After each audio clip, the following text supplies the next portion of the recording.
I went to college. I went and worked out 5 hours a day, and I was working on construction, because in those days in bodybuilding there was no money. I didn't have the money for food supplements or anything, so I had to go to work. So I worked on construction.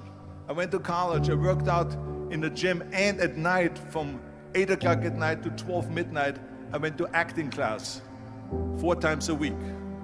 So I did all of that. There was not one single minute that I wasted. And this is why I'm standing here today. With the age of 20, I went to London and I won the Mr. Universe contest as the youngest Mr. Universe ever. And it was because I had a goal. You see, if you don't have a vision of where you go, and if you don't have a goal where you go, you drift around and you never end up anywhere. 74% hate their job in America. The majority of people don't like what they're doing because they're really not doing it because they didn't have a goal and they followed this goal. They just aimlessly drift around, and then all of a sudden there's a job opening, so they get that job because you have to work. But then when you work, it's a chore. It's work. It's not fun. So if you think about, only a quarter of the people really enjoy what they're doing in life. So people always ask me, when they saw me in the gym in the pumping iron days, they say, why is it that you're working out so hard?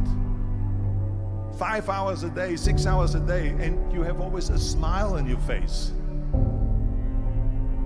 The others are working out just as hard as you do, and they look sour in the face. Why is that? And I told people all the time, I said, because to me, I'm shooting for a goal. In front of me is the Mr. Universe title. So every rep that I do gets me closer to accomplishing that goal, to make this goal, this vision, turn into reality. Every single set that I do, every repetition, every weight that I lift will get me a step closer to turn this goal into reality. So I couldn't wait to do another 500-pound squat. I couldn't wait to do another 500-pound bench press. I couldn't wait to do another 2,000 reps of sit-ups. I couldn't wait for the next exercise. So let me tell you something, visualizing your goal and going after it makes it fun.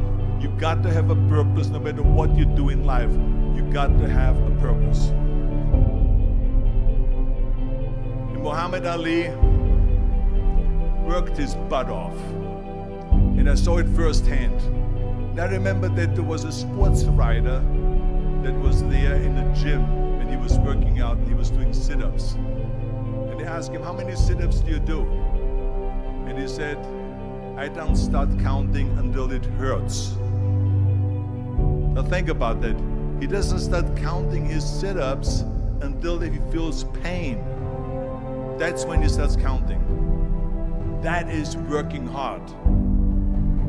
And so you can't get around the hard work. It doesn't matter who it is. Work your ass off. There is no magic pill. There is no magic out there. You cannot get around. You have to work and work and work. Make sure of this and make sure of that and all that stuff. So it's work. And it drives me crazy when people say that they don't have enough time to go to the gym for 45 minutes a day and work out. Or to do something for 45 minutes to an hour a day to improve. If it is physically improve or if it is mentally to improve. Imagine you read 1 hour a day about history. How much you will learn after 365 hours in 1 year. Think about if you study about the history of musicians, of composers, how much you would know. Imagine if you would work on a business, on some business that you want to develop every day for an hour. Imagine how further along you will go and get. So it drives me nuts because when people say we don't have the time, we have 24 hours a day. We sleep 6 hours a day, so that gives you still 18 hours. There's someone shaking their head out here in front. They say probably, I don't sleep 6 hours, I sleep 8 hours, right? Or just sleep faster. So we have 18 hours a day. The average person works around 8 to 10 hours. So let's assume it's 10 hours, so we have 8 hours left. Then you travel around an hour a day, maybe 2 hours a day. So now you have still 6 hours left. So what do you do with these 6 hours? What do you do with these 6 hours? Then we eat a little bit, then we schmooze a little bit, talk a little bit to people and all that stuff. But you can see how much time there is available if you organize your day. So you got to work hard. I hate plan B. And I tell you why. Because we have so many doubters, as I've said earlier, the no-sayers. We have so many of those people that say no and you can't do it, that's impossible. That is okay because we just turn off, as I said earlier, and we listen and we hear the no being a yes. You can't do it, you can do it, and all of that.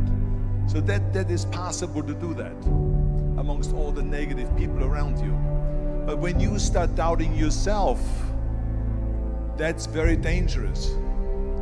Because now what you're basically saying is that if my plan doesn't work, I have a fallback plan, I have a plan B. And that means that you start thinking about plan B, and every thought that you put into plan B, you're taking away now that thought and that energy from plan A.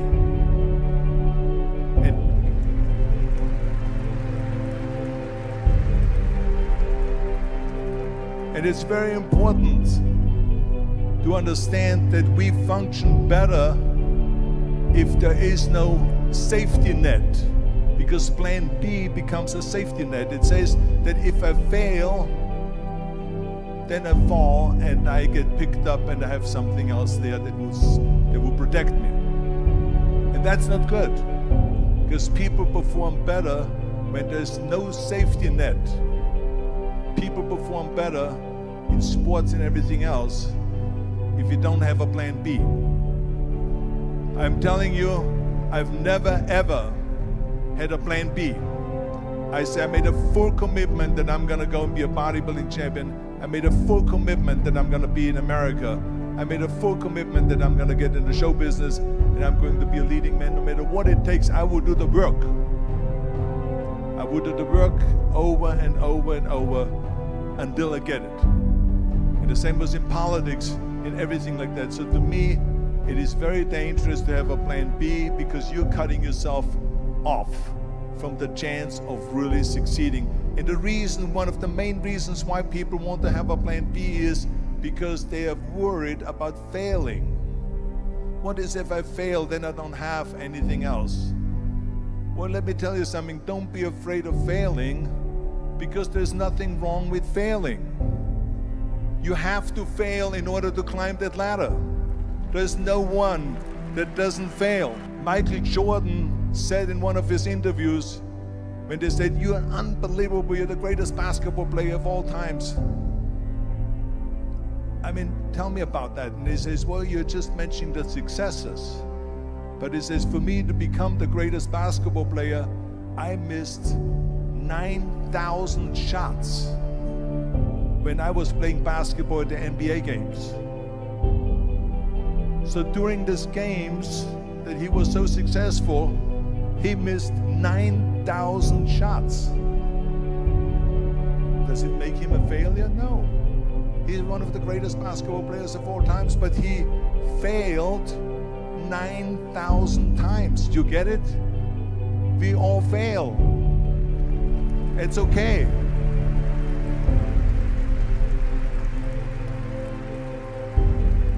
What is not okay is that when you fail, you stay down. Whoever stays down is a loser. And winners will fail and get up, fail and get up, fail and get up. You always get up. That is a winner. That is a winner. I failed in bodybuilding. I lost bodybuilding competitions. I lost powerlifting competitions. I lost weightlifting competitions. I had movies that went in the toilet and that were terrible and got the worst reviews. And in politics, I remember I had many of the initiatives on the ballot, and we lost. My approval rating in California went down to 28%, and then it went back up again, and I won again the governorship. Hey, we all lose. We all have losses. This is okay, and this is why I say don't be worried about losing, because when you're afraid of losing, then you get frozen. You get stiff, you're not relaxed.